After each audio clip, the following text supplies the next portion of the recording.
Good morning, my beautiful brothers and sisters in Yeshua. Today is Monday, the 6th of February 2023. It is 9:35 a.m. here in Australia. I hope you're all well. I hope you're all blessed.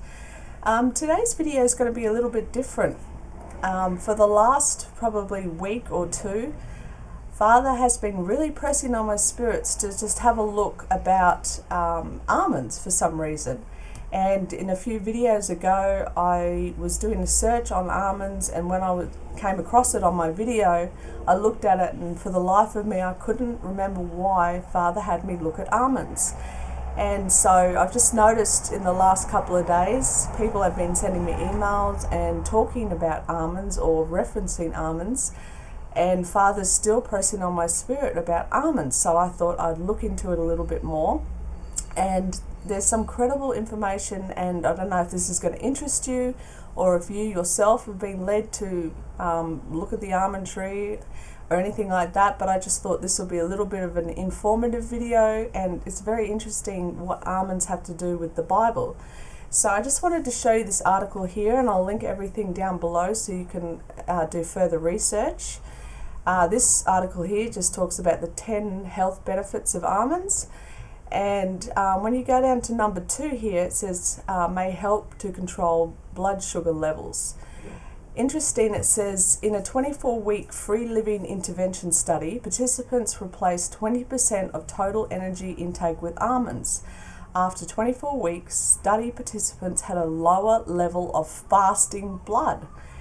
I just thought that was incredibly significant, because fasting is so important for us to become closer to the kingdom of God and actually hear Father more perfectly. And, and then it goes down here too. In this particular study, substituting staple carbohydrate foods for 45 to 55 grams daily portion of almonds significantly reduces fasting blood glucose during the first 3 weeks. Now, as we know, Daniel fasted for 3 weeks, and he ate no meats and had no strong drink. So in essence, he was just having water and vegetables. Now, I'm just wondering, and I'm still yet to look into it, but if Daniel relied for his carbohydrates and his energy, whatnot, for almonds. And I just thought it was interesting that it talks about the first 3 weeks, lowering the fasting blood glucose. So that's really cool. Now, if we jump over here and have a look at the definition and meaning, this also is amazing. A native of Syria and Palestine, in form, blossoms and fruit represents a peach tree.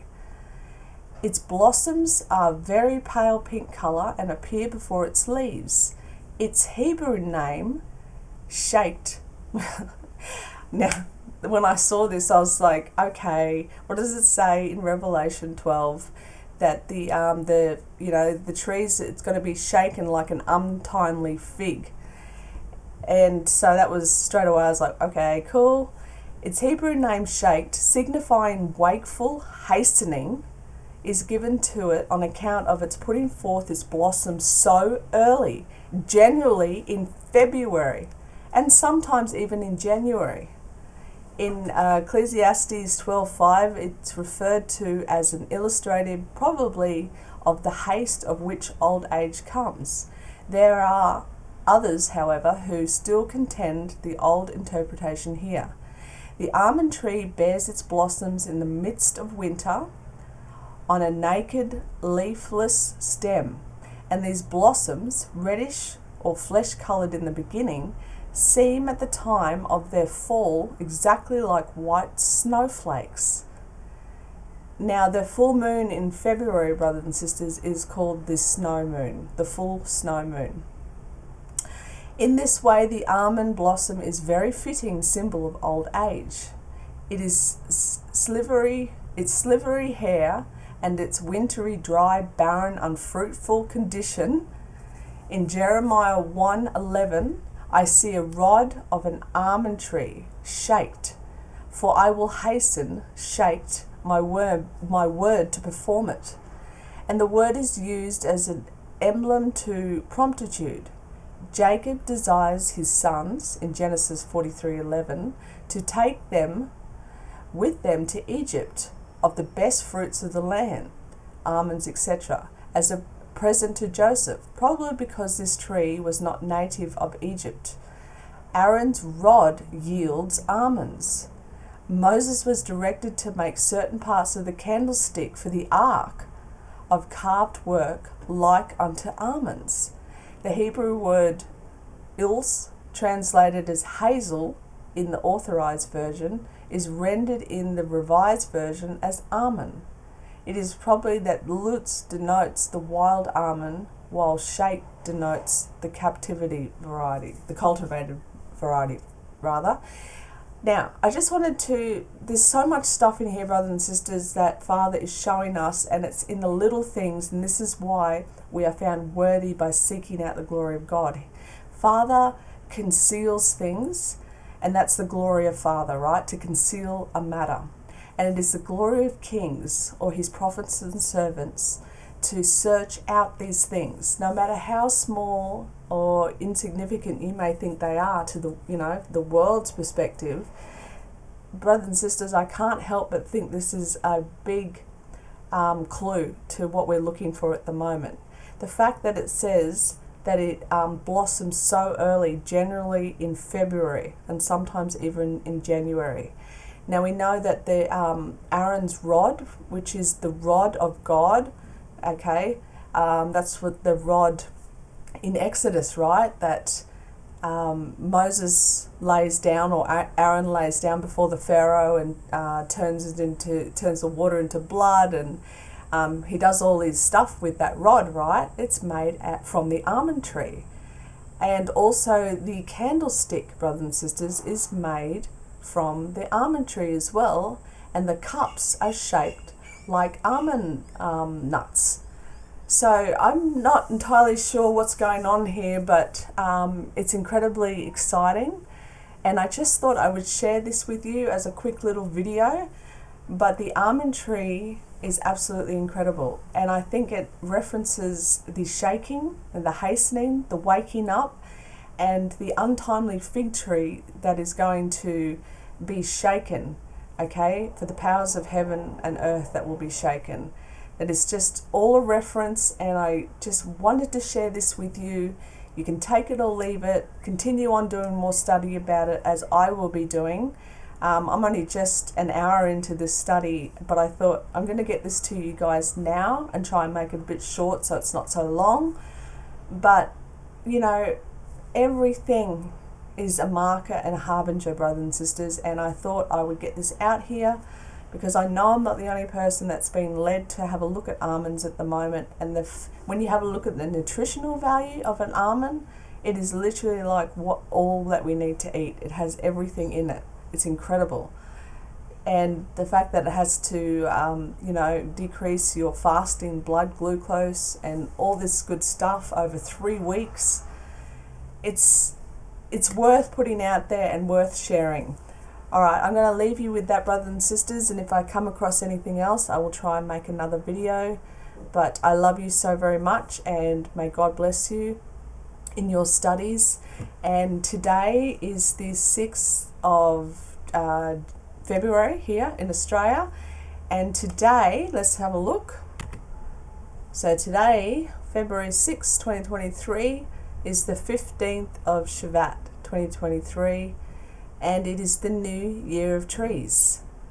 Interesting that Father is really shaking me and shaking my spirit about the almond tree, and they are the first ones to blossom in early February, sometimes even in January.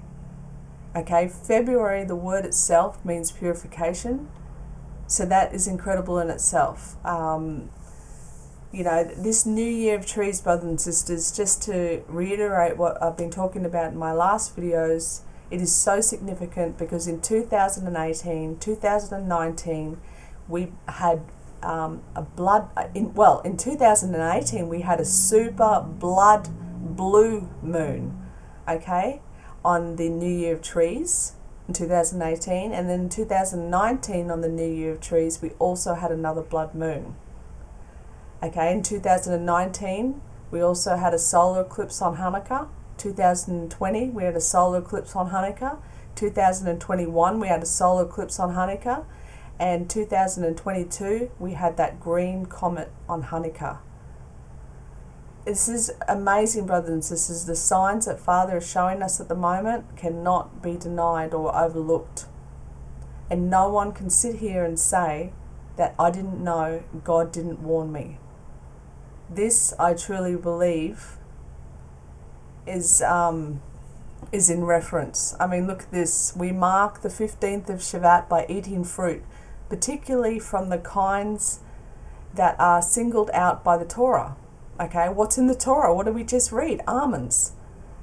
In its praise of the bounty of the Holy Land, grapes, figs, pomegranates, olives, and dates. On this day, we remember that man is a tree of the field in Deuteronomy 20:19, and reflect on the lessons we can derive from our botanical analogue. Okay, this very much screams to me Luke 13 verses 6, where the husbandman, which is Father God, he sees the tree, it's been grown for 3 years and there's no fruit on it. He goes to cut it down, and his son, the gardener, comes running up to him and says, Father, please don't cut it down. I will look after it. I'll fertilize it. I will make it fruit. Okay, and if after the 4th year there is no fruit on it, I myself will cut it down. I truly believe the signs in the heaven, all those blood moons, and then all those solar eclipses in a row on Hanukkah, and now the green comet, are a sign, brothers and sisters, and Yeshua was going to come back, but there was no fruit to be found, or not enough. Just like the story of Sodom and Gomorrah, right, where Abraham, he said to the Lord, Lord, if you find 50 righteous people in Sodom and Gomorrah, will you cut it down? Will you throw it down? And Father said, no, if I find 50 righteous, I will not destroy it. And then Abraham said, what about if you find 45 or 40 or 20 or 10? Okay, and Father said, no, I will not cut it down if I find all those amounts of people. But obviously there was not. There was only the 4. Okay, Lot, his wife, and his 2 daughters. And his wife did not make it because she turned back to look at the world. Okay, Noah and 7 others, so 8 in total, were saved in the days of Noah. And in the days of Lot, only 3 came out. Brothers and sisters, this is exciting. I thought I would share this with you. And also on the New Year of Trees, in the year 1949, this very feast was the day that the Knesset, or the Israel government, was formed. Now, if there's not something significant about this feast and this day and this time, I don't know what is. So I'm going to leave you with that, brothers and sisters. I love you. God bless you. And may you continue to research and see the wonderful signs that Father is showing us right now. I'll see you in the next video, or I'll see you in the skies. Love you. God bless. Bye.